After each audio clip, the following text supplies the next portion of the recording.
Hello children, how are you?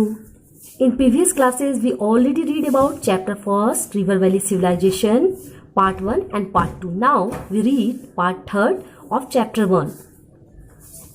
Standard 6, chapter 1st, River Valley Civilizations.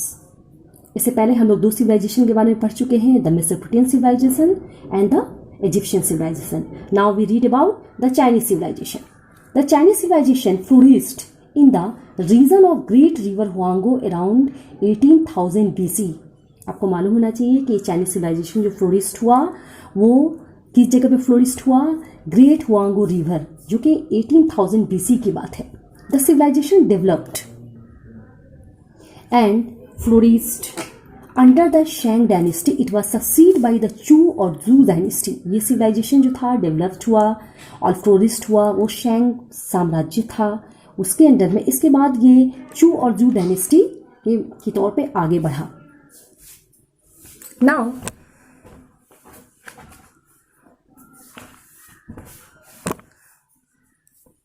I explain this point town planning, जो कि Chinese civilisation से ही के ही सारे points है. Town planning. More Chinese cities way designed keeping the following the mind. More Chinese cities way design, जब city की design होती थी तो कुछ बातों को अपने माइंड में रख लिया जाता था. First point, the command of the head. Second, discussion among scholars and philosophers.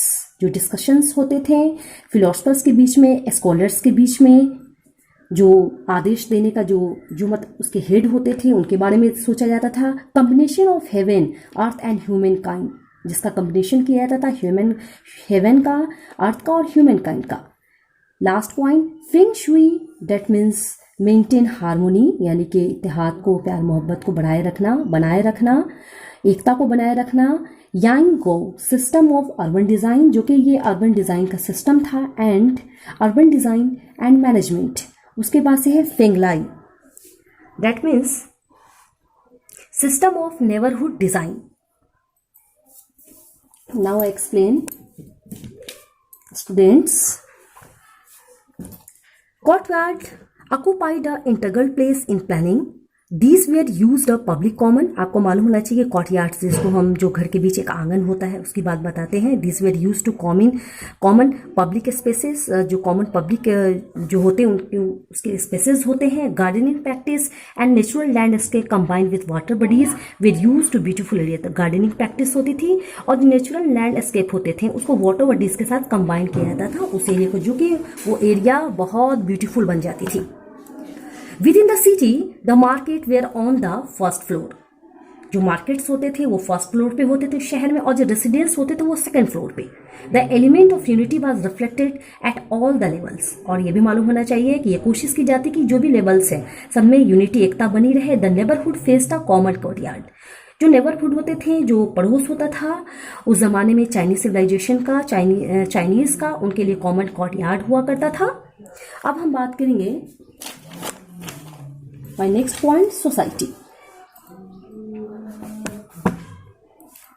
Ancient Chinese society consisted of several classes. तो इस 3 क्लासेस में बटा हुआ था, कैटेगरीज थी उसकी. First categories the king, second merchants, craftsman and farmers, and third slaves. तो इस क्लासेस के बारे में, क्लास के बारे में, वर्क के बारे में, जो हमारा सोसाइटी डिवाइड हुआ करता था, इसके बारे में हम लोग क्लास 5 में कई बार पढ़ चुके हैं. क्लास 6 के भी जो कुछ क्लास मैं ली हूँ उस पर भी मैं आपको कई बार बता चुकी हूँ. तो ancient Chinese society consisted of several classes. The king at the top was the most powerful and influential person. The second category was of nobles who assisted him, जिसमें आपको merchant, craftsman and farmers were. In the third level are हरीश्री. Lastly there were slaves at the bottom. जो last level की बात करेंगे, last जो class हुआ करता था, बॉटम क्लास जो हुआ था, तो वो स्लेव्स का था, वो दास का था. The joint family system. तो जो संयुक्त परिवार व्यवस्था जो हमारे देश की, बल्कि इस पूरी दुनिया की अगर पहले की हम बात करेंगे तो एक देश की संस्कृति में से एक है, was popular among the people of this civilization. इस ज्वाइंट फैमिली सिस्टम जो था उस सिविलाइजेशन में लोगों के बीच काफी पॉपुलर था. Several generation live together in the same house. Several generations live together in the same house. The head of the family got the highest respect, जो फैमिली का हेड होता था उसे बहुत ज्यादा रिस्पेक्ट मिलती थी, बहुत इज्जत मिलती थी. The ancient Chinese followed the clan system. Ancient जो चाइनीज थे, जो प्राचीन और भी पहले के जो चाइनीज थे, वो क्लैन सिस्टम पे बिलीव करते थे. आप सोच रहे हो ये क्लैन सिस्टम क्या होता है, तो आप समझ लो कि कबीला, कोई गोत्र, कोई वंश. Now my next point, religious belief. The Chinese worship the various forces of nature. आपको मालूम होना चाहिए कि अगर एंशियंट की बात करेंगे तो चाइनीज बहुत सारे फोर्सेस, जो प्राकृतिक ताकत होती थी, उसमें बिलीव करते थे. Ancestor worship are also popular. जो एंसेस्टर थे, जो पूर्वज थे, उनकी पूजा भी की जाती थी. Many people followed Confucianism. इससे पहले मैं कुछ और एक्सप्लेन कर देती हूँ. They believe that after death the ancestor turn into power souls and acquired magical power. उनका मानना होता था कि अगर कोई पर्सन डेथ कर जाता था तो वो जो पूर्वज जो होते थे वो एक शक्तिशाली आत्मा या फिर कोई मैजिकल पावर्स में वो चेंज हो जाते थे. They could even punish them और हेल्प टू टेक डिसीजन. वो पनिश भी करते थे और डिसीजंस में मदद भी करते थे. The most interesting aspect of the old Chinese religion was consulting oracles. एक बहुत इंटरेस्टिंग एस्पेक्ट्स है ओल्ड चाइनीज रिलीजन का, जो कंसल्टिंग ऑरेकल्स यानी कि प्रीस्ट, कोई पंडित, पुरोहित, हु न्यू द फ्यूचर, वो उनकी बहुत इज्जत करते थे. उस रिलीजन का हेड माना जाता था, उन्हें माना जाता था और उन्हें इतनी इज्जत करते थे. उनको वो ये समझते थे, इस बात में बिलीव करते थे कि उन्हें भविष्य के बारे में पता होता था. These oracles, that means priest, these oracles were believed to be close to God. These oracles were believed, आपको मालूम होना चाहिए कि जो ऑरेकल्स थे वो, उनका ये बिलीव करना वाज बिलीव, वो बिलीव करते थे कि वो ईश्वर के नज़दीक हैं. दे held a very respectful position in society में, समाज में उनकी बहुत रिस्पेक्ट होती थी. लेटर, बाद में, मेनी पीपल फॉलोड कन्फ्यूजनिज्म. सबसे पहले हम लोग जान ले कि कन्फ्यूनिज्म होता क्या है. First of all, Confucianism was founded by Confucius, who was a Chinese teacher, politician and philosopher. My next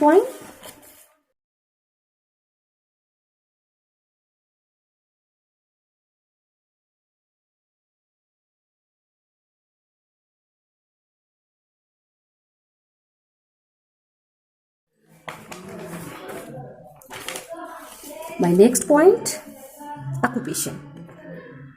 जैसा कि मैंने पहले भी बताया है कि the main occupation of the people was agriculture, जो कि main occupation. Chinese were the first cultivate tea. Chinese का नाम आता है, आप समझ सकते हो इस बात को कि अगर टेक्नोलॉजी की बात करेंगे या एक से ब्यूटीफुल एट्रैक्टिव सामान की बात करेंगे तो उस पर चाइना का नाम सबसे पहले आता है. The main occupation of the people was agriculture. They had developed a very good system of irrigation. उन्होंने इरिगेशन का, सिंचाई करने का बहुत अच्छा सा सिस्टम डेवलप किया. दे कल्टिवेट क्रॉप्स, उन्हें बहुत सारे क्रॉप्स की कल्टिवेट की, जैसे कि rice, wheat, barley, soybean and millets. The Chinese were the first to cultivate tea. Chinese were the first to cultivated tea. सबसे पहले चाइना ही जो था टी से इंट्रोड्यूस हुआ, कल्टिवेट किया. It was first use a medicine. इसने सबसे पहले मेडिसिन का भी इस्तेमाल किया. But soon become a popular drink in China. China was the only source of until cultivated start in other part of the world. तो China के बारे में बताया जाता है कि ओनली सोर्स ऑफ टी. तो पहले भी मैंने बता दिया है, टी का जो इंट्रोड्यूस है वो चाइना ही का नाम इसमें आता है. अब हम पढ़ेंगे next point, sericulture. The Chinese were the first to manufacture silk. The Chinese were the first to manufacture silk. Chinese silk was famous all over the world. Chinese जो सिल्क है ये पूरी दुनिया में काफ़ी फेमस है. Silk was the main item to export for a long time. काफ़ी लंबे समय तक चाइनीज सिल्क जो है वो एक्सपोर्ट आइटम बना रहा. मैं जो बुक के पीडीएफ भेजती रहूंगी उसमें बहुत सारे ऑब्जेक्टिव क्वेश्चंस भी होंगे, उसको आप देखते जाना और उस पॉइंट्स को हो सकता है तो अपने फेयर कॉपी में नोट्स कर लेना और उसे याद करते जाना. Next, metal work. Bronze casting was highly developed. They made beautiful statues, weapons and vessels out of bronze. The craftsmanship of China as well acclaimed. Bronze casting was highly develop. Bronze metal के बारे में class 5 में मैंने आप लोग को बताया था। ये जो है कितने सारे अलग से जो भी धातु उससे मिलकर के बनता है। दे मेड ब्यूटीफुल स्टैचूज, बहुत सारे स्टैचूज, विपन्स, जो हथियार थे, वेसल्स, ये सारे ब्रोंज के उस समय बनाए गए। They were aware about iron smelting but did not use it on a wide scale. वो उस समय में आयरन स्मेल्टिंग के बारे में तो वो जानते थे कि जो भी लोहा होता है उसको पिघलाना, लेकिन उसका बहुत ज़्यादा इस्तेमाल, ऊंचे पैमाने पे उसका इस्तेमाल उस समय में नहीं होता था। Pottery, my next point, pottery. Chinese made beautiful glazed pottery known as china ware and porcelain. आपको मालूम होना चाहिए कि चाइना का नाम अगर आता है पॉटरी के मामले में तो चाइनीज में ब्यूटीफुल, वो चमकता हुआ पॉटरी बनाया करते थे, जो कि चाइना वेयर के इसमें भी जाना गया है और पोर्सलेन में भी ये जाना गया है।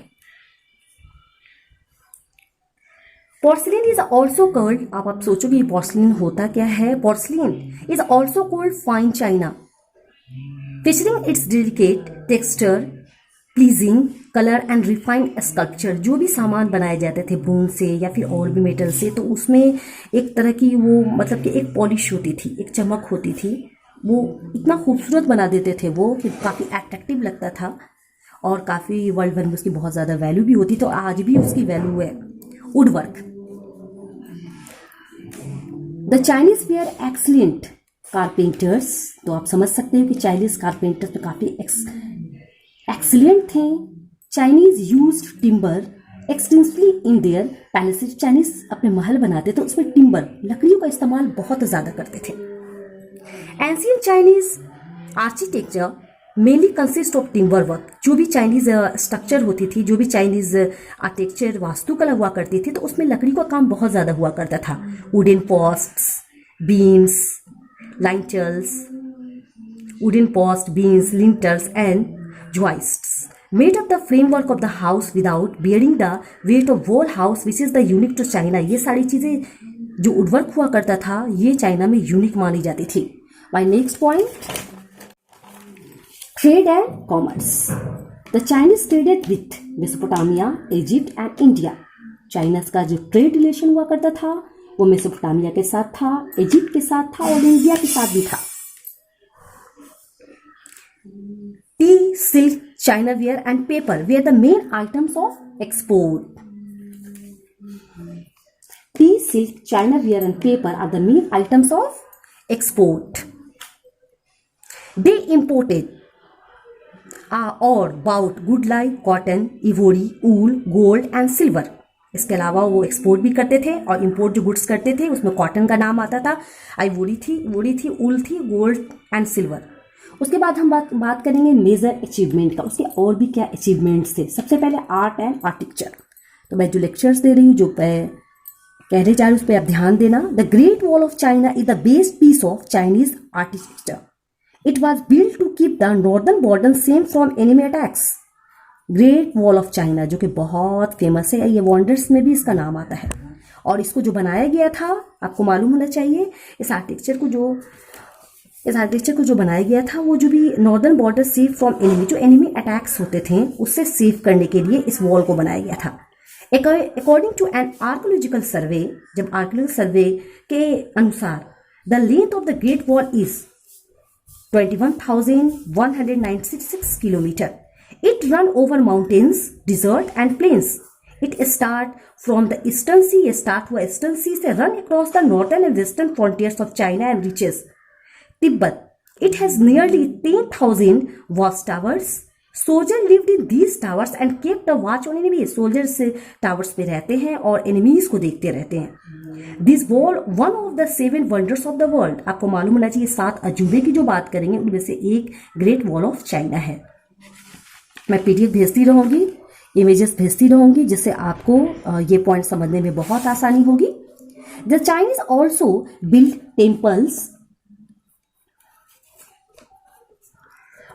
temples जिसको कहा गया है पैगोडास, फॉर द फॉलोअर बुद्धिज्म। तो बुद्धिज्म के बारे में आप लोग को पहले भी बताए होंगे, बुद्धन के मानने वाले जो तो बुद्धिज्म होते हैं।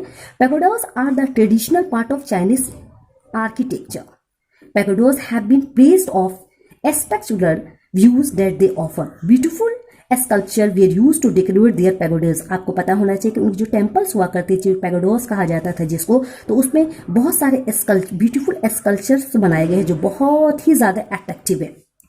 My next point, terracotta sculptures, पत्थर की बनी हुई चीजें। किंग शाही हुआंग, ये नाम है चाइना के फर्स्ट इंपेरर का, आप ध्यान देंगे। King shahi Huang was buried 10,000 of terracotta soldiers was buried with, जब उसको दफन किया गया तो बहुत सारे 1000 टेराकोटा सोल्जर के साथ, horses and chariots, perhaps with the purpose to protect the empire in after life. जैसा कि लोगों का पहले मानना होता था कि इंसान मरने के बाद आफ्टर डेथ फिर से जन्म लेता है, तो जैसा कि इजिप्ट में हम लोग इजिप्शियन सिविलाइजेशन में बताया था कि वहाँ पे पिरामिड की व्यवस्था होती है। जब लोग मर जाते थे तो जो भी उनके सामान होते थे, खाना पीना, उनके साथ डाल दिया जाता था। उनका विश्वास होता था कि मरने के बाद से वो फिर जिंदा होंगे, उनकी फिर अपनी एक दूसरी लाइफ होगी। तो इसी वजह से जो चीज़ उनके साथ दफन किया जाता था, उनकी कब्र में डाला जाता था, तो यही सोच होती थी with the purpose to protect the empire in the after life. ये इसलिए ये टेराकोटा सोल्जर्स के बारे में जो हम बता रहे हैं, स्कल्पचर्स जो बना हुआ था, ये इसलिए उसमें डाला गया कि लोगों का ये सोचना था कि जब वो अपने दूसरे जीवन में जाएगा तो वो उसकी हेल्प करेगा। This terracotta soldiers are great example of Chinese art. ये जो टेराकोटा सोल्जर्स है, ये चाइना आर्ट का, चीनी कला का, चाइना कला का एक बहुत बड़ा एग्जाम्पल है।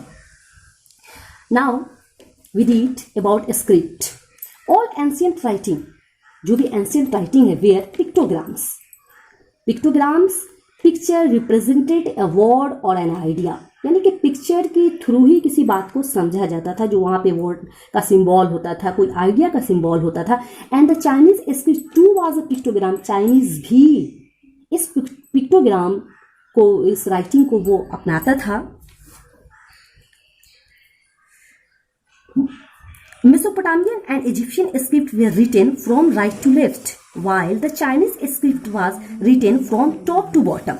From top to bottom, आप समझ सकते कि मेसोपोटामियन जो थे, इजिप्शियन, उनकी स्क्रिप्ट जो होती थी फ्रॉम राइट टू लेफ्ट, और चाइनीज स्क्रिप्ट जो होती थी from top to bottom. Ancient Chinese wrote on silk cloth. आपको मालूम होना चाहिए कि जो एंशियंट चाइनीज थे, जो प्राचीन चीनी थे, चाइनीज थे, वो लिखते थे सिल्क क्लॉथ पे, बैम्बो प्लेट्स पे एंड एनिमल बोन्स पे, जो जानवरों की हड्डी होती थी। Later on they began writing on paper. A brush made of camel hair was used as pen. बाद में वो क्या हुआ, पेपर पे लिखने लगे, और वो एक ब्रश इस्तेमाल करते थे पेन के लिए, एज अ पेन। वो जो होता था वो कैमल हेयर का बना होता था। My next point, knowledge and science is very important. Chinese devised a solar calendar consisting of 365 days. They were also able to use a lunar calendar. तो मैं आप लोग को समझा दूं कि उन्होंने, जो चाइनीज थे, सोलर कैलेंडर को तैयार किया जिसमें 365 डेज को डाला गया। दे वर ऑल्सो एबल टू, उसके अलावा लूनर कैलेंडर का भी नाम आता है।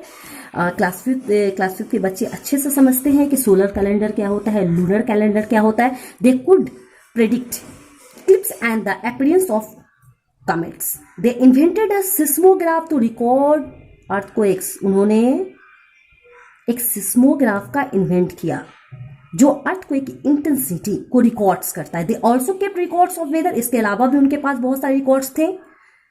Example, records of weather, rainfall, droughts and floods.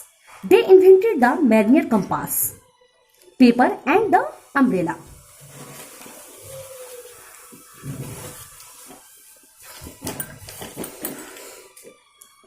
आप ध्यान देना कि उन्हें मार्नियर कंपास का इन्वेंटेड किया था, पेपर और अम्ब्रेला का भी। Kite flying was also started by them. आपको समझ में आ रहा है कि चाइनीज सिविलाइजेशन के बारे में पढ़े तो बहुत सारी इंपॉर्टेंट चीजें उन्होंने इंट्रोड्यूस की है जो आज भी जानी जाती है और उसका इस्तेमाल होता है।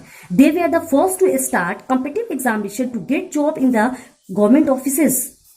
डिक्लाइन, तो इसके समाप्त की अगर बात करेंगे तो ये दूसरे सिविलाइजेशन की तरह ये समाप्त नहीं हुआ, बल्कि आज भी कंटिन्यू है।